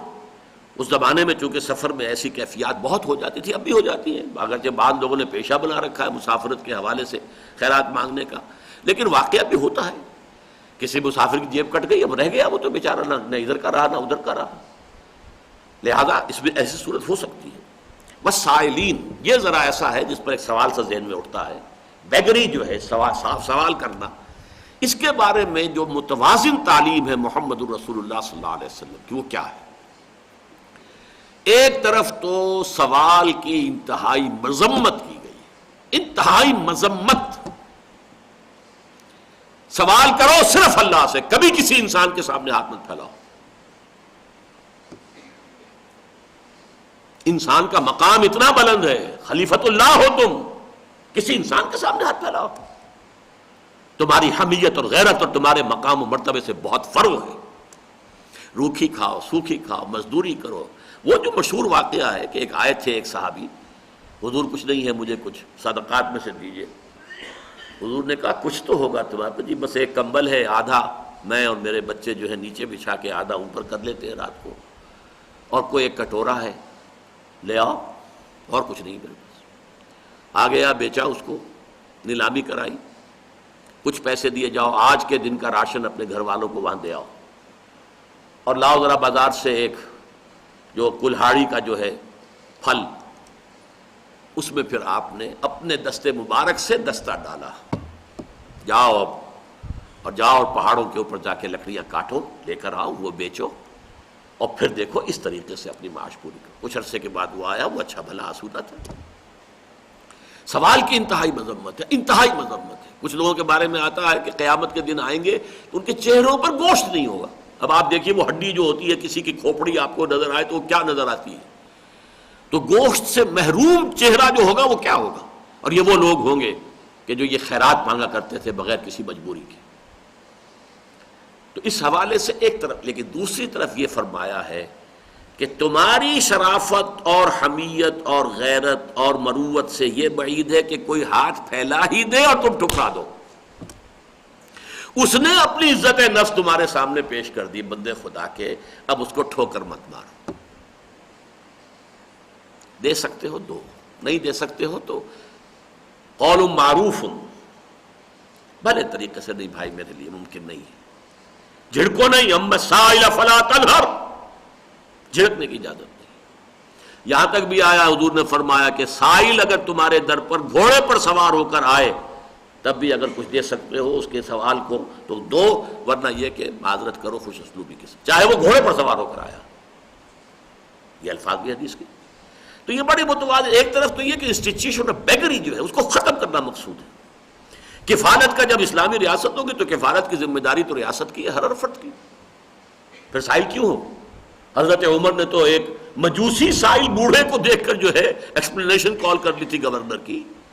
دورے پر تھے، وہاں دیکھا کہ ایک مجوسی ایرانی، وہ بوڑھا، وہ خیرات مانگ رہا.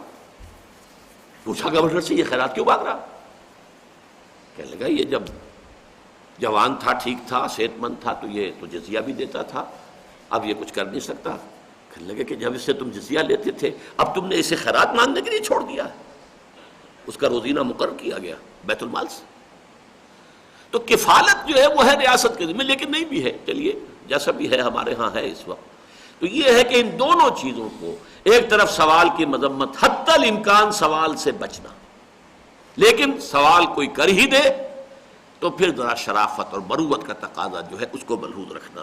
وَفِي الرِّقَابِ، اور گردنوں کے چھڑانے میں، رقبہ گردن، فک رقبۃ او اطعام فی یوم ذی مسغبۃ یتیما ذا مقربۃ او مسکینا ذا متربہ. گردن کا چھڑانا اس زمانے میں تو واضح سی بات تھی کہ کوئی غلام ہے اسے اپنے پیسے سے خریدا، آزاد کر دیا. وہ غلامی کے بندھن میں بندھا ہوا تھا، اب آزاد انسان ہو گیا. آج بھی اگرچہ اس طرح کی شکلیں نہیں ہیں، لیکن ایسا ہوتا ہے بسا اوقات کہ کوئی شخص اتنا بندھ جاتا ہے قرض میں کہ اب وہ آپ اسے تھوڑی تھوڑی اگر 20 میل کوئی اس کی جو ہے مدد کریں گے صدقات سے، تو وہ کبھی بھی وہ ہمیشہ کا بیگر ہی ہو جائے گا. لیکن اگر ایک لمپ سم امداد ایک دم دی جائے تاکہ وہ دوبارہ ایک دفعہ اس سے ان شیکلز سے نکل کر اور پھر اپنے پاؤں پر کھڑا ہو جائے، تو یہ بھی فک و رقبہ کی مد میں آئے گا. لمپ سم بڑی امداد. اور یہ جو کاروباری جو جتنی برادریاں ہیں نا جو اونچی، مثلا آغا خانی وغیرہ، میمن، ان کے ہاں یہ ہوتا ہے. ان کا کوئی بھائی اگر کسی وجہ سے اس طرح کے حالات میں پھنس گیا تو وہ اس کو نکالتے ہیں تاکہ وہ پھر ایک باعزت فرد ہماری برادری کا بنے، وہ اپنے پاؤں پر کھڑا ہو. یہ نہیں کہ اب وہ مستقل جو ہے اس کا وظیفہ بس مقرر کر دیا گیا کہ ہر مہینے تم یہ لے جایا کرو، تو پھر بیگر ہو گئے. تو یہ جو رقاب ہے وہ پھر رقاب، اس میں یہ بھی آ جائے گا. اچھا اب دیکھیے ترتیب اس آیت کے اندر. ابھی نیکی کی بحثیں جو مثبت آئی ہے، دو چیزیں آئیں. ایمان، یہ اس کی روح ہے، اور اس کا مظہر اول، مظہر اہم، سب سے اہم مظہر انسانی ہمدردی کا جذبہ. اپنا مال جو محبوب ہے طبعاً خرچ کرنا محتاجوں پر، غریبوں پر، مساکین پر. اب دیکھیے دو عبادات کے ستون جو گاڑے گئے ہیں وہ ان دونوں جذبوں کو ہمیشہ قائم رکھنے کا ذریعہ ہے. وَأَقَامَ الصَّلَاةَ، قائم کی اس نے نماز. یہ نماز ہے جو ایمان کی آبیاری کرتی ہے، دن میں 5 مرتبہ جو ہے آپ کو یاد دلاتی ہے آپ اللہ کے بندے ہیں، آپ اللہ سے عہد تازہ کرتے ہیں.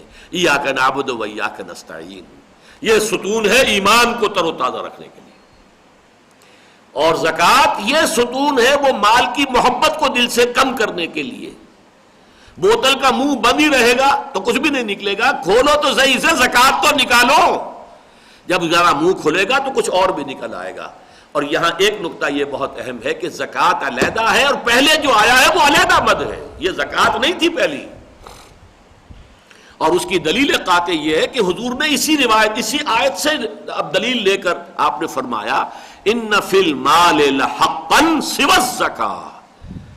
لوگوں یہ نہ سمجھ لینا کہ زکوٰۃ دے دیا تو تمہارے مال میں سے جو بھی اللہ کا حق تھا وہ بس ادا ہو گیا پورا. یہ نہ سمجھ لینا، یہ تو منیمم ہے، لازم ہے، فرض ہے. ان فی المال لحقا سوی الزکاۃ. اور پھر یہ آیت پڑھی وآت المال علی حبہ ذوی القربى والیتامى والمساکین وابن السبیل والسائلین وفی الرقاب واقام الصلاۃ وآت الزکاۃ. زکوٰۃ تو علیحدہ آ رہی، لیکن میں نے جو بات آپ کو بتائی اسے ذہن نشین رکھیے. دو چیزیں آئیں تو دونوں کے لیے یہ ستون ہے کہ جو اسلام کے نظام کے اندر گاڑ دیے گئے. ایمان کو تر و تازہ رکھنے والی شے، سدا بہار رکھنے والی شے نماز، اور یہ مال کی محبت کے دل سے کھرچ کر نکالنے والی شے تاکہ مال آپ دے سکیں. آت المال علی حبہ ذوی القربى والیتامى والمساکین، وہ زکوٰۃ. اس کے بعد آتا ہے معاملات. والموفون بعہدہم اذا عاہدوا. واقعہ یہ ہے کہ یہ اللہ کا کلام ہے. تمام معاملات انسانی کو درست کرنے کے لیے یہ ایک شے کافی ہے، ایفائے عہد کا مادہ اگر لوگوں میں پیدا ہو جائے.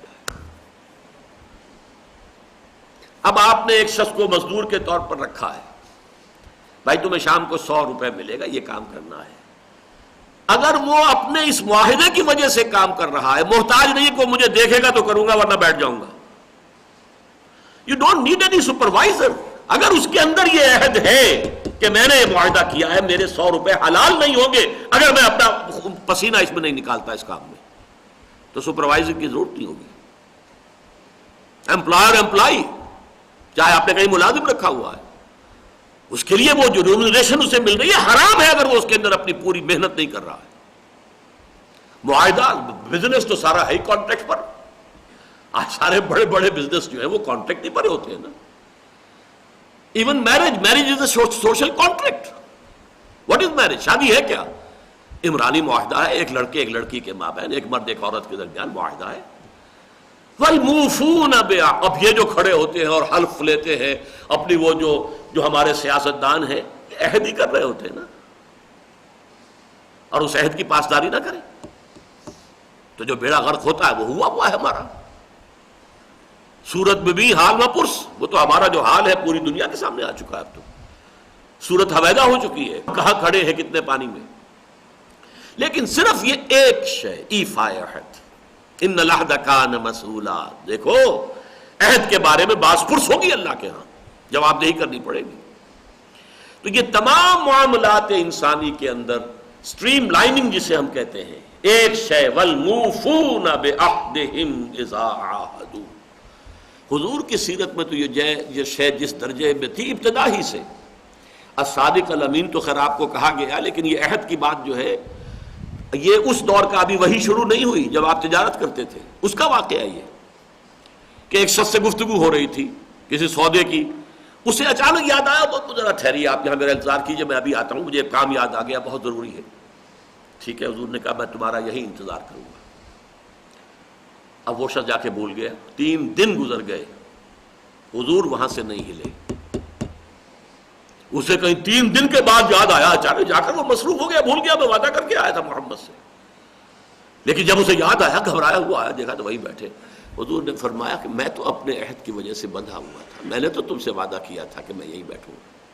بیٹھا عہدۃ المؤمن کاخذ الکف. حضور فرماتے ہیں وعدہ کر لینا ایسا ہے مومن کا جیسے کسی کا ہاتھ آپ نے پکڑ لیا، جائے گا کہاں؟ آپ وعدہ کیا اس نے.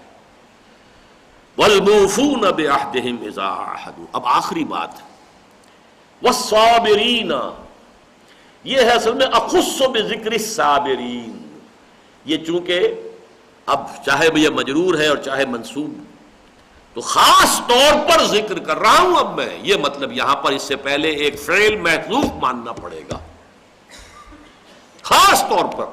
یعنی کردار کی یہ ساری باتیں مبادیات ہیں، اس کا کلائمیکس جو ہے وہ یہ ہے، وَالصَّابِرِينَ فِي الْبَأْسَاءِ وَالضَّرَّاءِ وَحِينَ الْبَأْسِ. صبر کرنے والے، جیل جانے والے، برداشت کرنے والے، فقر و فاقہ، بھوک میں بھی، تکلیف، ضرر اور جنگ کے وقت. اب یہاں پہلے تو یہ نوٹ کیجئے کہ میں نے کہا تھا امپلائیڈ ہے تیسری چیز بھی. یہ جنگ، یہ کردار جن کا بیان ہو رہا ہے، ان کی جنگ کس کے لیے ہوگی؟ یہ جس کا پورا نقشہ آیا ہے، ایک پورا کریکٹر جو ہے آپ کے سامنے آ گیا ہے، انسانی شخصیت، انسانی کردار کا ہیولہ ہے.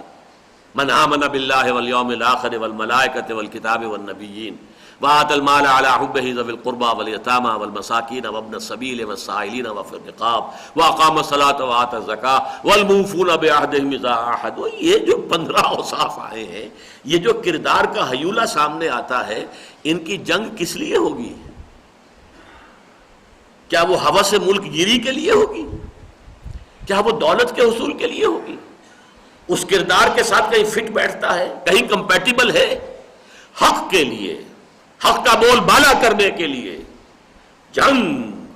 حالانکہ جنگ تو بڑی بری شے ہے، بڑی گندی شے ہے. اخلاقیات میں جنگ کا ذکر، جنگ تو خون ریزی نہیں. اسلام جو نیکی آپ کو سکھانا چاہتا ہے وہ بدھ مت کے بھکشوؤں کی نیکی نہیں ہے، وہ راہبوں اور راہباؤں کی نیکی نہیں ہے، وہ تارک الدنیا لوگوں کی نیکی نہیں ہے.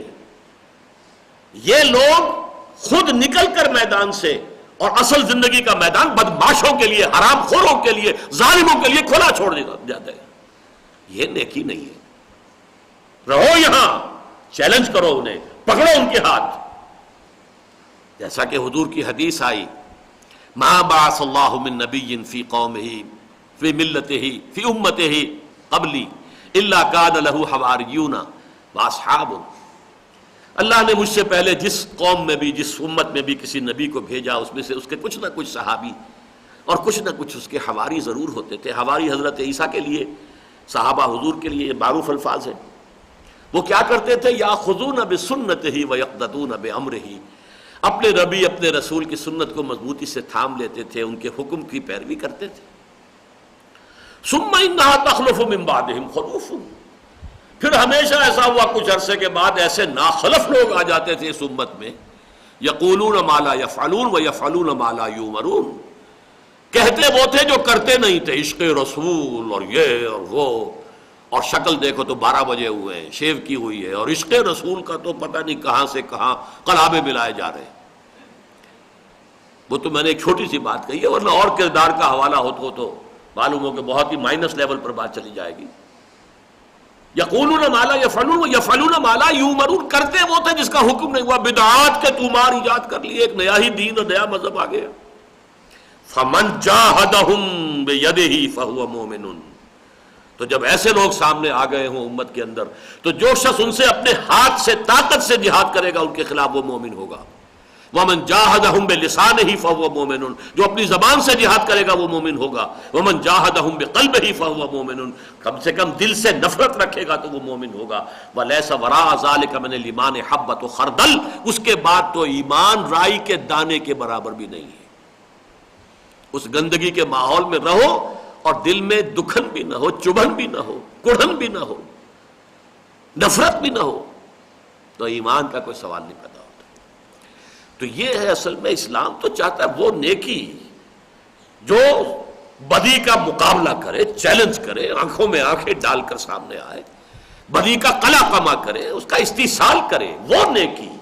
یہ ایکٹیوسٹ کانسیپٹ آف نیکی ہے، یہ پیسو کانسیپٹ نہیں ہے، یہ بیٹھے رہنا نہیں ہے، یہ بدھ مت کا بھکشو بن جانا نہیں ہے، یا راہب اور راہبائیں بن جانا نہیں ہے۔ اور وہ بھی ان کی بات کر رہا ہوں جو صحیح صحیح راہب اور راہبائیں ہوں، باقی جو کچھ ہوتا ہے وہ دوسری بات ہے، وہ پہلے بیان کر چکا ہوں۔ نہیں، بلکہ نیکی فعال۔ اب اس سلسلے میں تواصوا بالحق وتواصوا بالصبر والعصر ان الانسان لفی خسر الا الذین آمنوا وعملوا الصالحات وتواصوا بالحق وتواصوا بالصبر۔ تواصی بالحق کے نتیجے میں تکلیف آئے گی، مصیبت آئے گی۔ آپ حق بات کہیں اور وہ کڑوی نہ لگے لوگوں کو، کیسے ممکن ہے؟ الحق مرن، حق تو کڑوا ہوتا ہے۔ بچوں سے کہہ کر دیکھیے، وہ اگر سڑک کے اوپر کھیل رہے کہ بچوں کہاں کھیل رہے ہو یہ کرکٹ، کسی گاڑی کا شیشہ توڑو گے، آپ کو اپنی عزت بچا کر وہاں سے نکلنا جو ہے وہ محال ہو جائے گا۔ کسی سے کہہ کر دیکھیے بھائی تم نے اس کے اگر یہ 200 روپے دینے تھے کیوں نہیں دیتے ہو، وہ جو اس کے ماتھے پر تیوری پر بر پڑے گے، تم کون ہوتے ہو بیچ میں آنے والے، Who are you؟ ہوگا کہ نہیں ہوگا؟ اسی لیے حضرت لقمان نے جو نصیحت کی تھی، یا بنی اقم الصلاۃ وامر بالمعروف وانہ عن المنکر واصبر علی ما اصابک ان ذلک من عزم الامور، اے میرے بچے نماز قائم کر، نیکی کا حکم دے، بدی سے روک، اور پھر جو آئے جو بیتے اسے جھیل اور برداشت کر اور صبر کر۔ یقیناً یہ بڑے ہمت کے کاموں میں سے ہے۔ وہ ہے اصل میں نقطہ عروج۔ نیکی کا نقطہ عروج یہ ہے، جو نیکی ادھر بڑھ نہیں رہی وہ نیکی نیکی نہیں ہے، وہ نیکی کا ڈھکوسلا ہے، نیکی کا فراڈ ہے، نیکی کی ایک شکل ہے جو بنا دی ہے۔ جیسے آپ نے بعض دیکھے ہوں گے ہیٹر کہ وہ اس میں گرمی تو آ رہی ہوتی ہے، اوپر تاروں میں سے نیچے وہ انگارے نظر آ رہے ہیں، انگارے ہے ہی نہیں وہ، لیکن نظر آ رہا ہے دہکتے ہوئے انگارے۔ یہ دہکتی ہوئی نیکی نیکی ہے ہی نہیں، یہ شکل ہے نیکی کی، تمہیں نظر آ رہی ہے کہ یہ نیکی نہیں ہے بھائی۔ تو روح ایک ہے، وہ وجود میں سرایت کرے، روح نیکی وہ ہے ایمان، وہ ہے صداقت، راست بازی، وہ ہے تقوی۔ اور وہ نیکی جب وجود میں سرایت کرے گی تو پوری زندگی میں ظاہر ہوگی، یہ ایک پورا کردار ہوگا، جسے آپ کہتے ہیں کردار نگاری، ورڈ پکچر جو ہے، ایک پوری انسانی شخصیت کا اس آیت میں سامنے آ گیا۔ وہ پوری ایک تصویر ہے، ایک پوری انسانی کردار کی جو ہے نقشہ کشی کر دی گئی ہے۔ لیس البر ان تولوا وجوہکم قبل المشرق والمغرب، بات وہاں سے شروع کی جو پس منظر میں بات تھی، چلی آ رہی تھی، ابھی وہ شمال اور جنوب کی بحث لوگوں کے ذہنوں میں تھی، کھرچ کر آخری مرتبہ اس کے ذریعے سے اس کو اور نکال دیا۔ ولکن البر من آمن باللہ والیوم الآخر والملائکۃ والکتاب والنبیین وآتى المال على حبه ذوي القربى واليتامى والمساكين وابن السبيل والسائلين وفي الرقاب وأقام الصلاة وآتى الزكاة والموفون بعهدهم إذا عاهدوا والصابرين في البأساء والضراء وحين البأس، صبر کرنے والے۔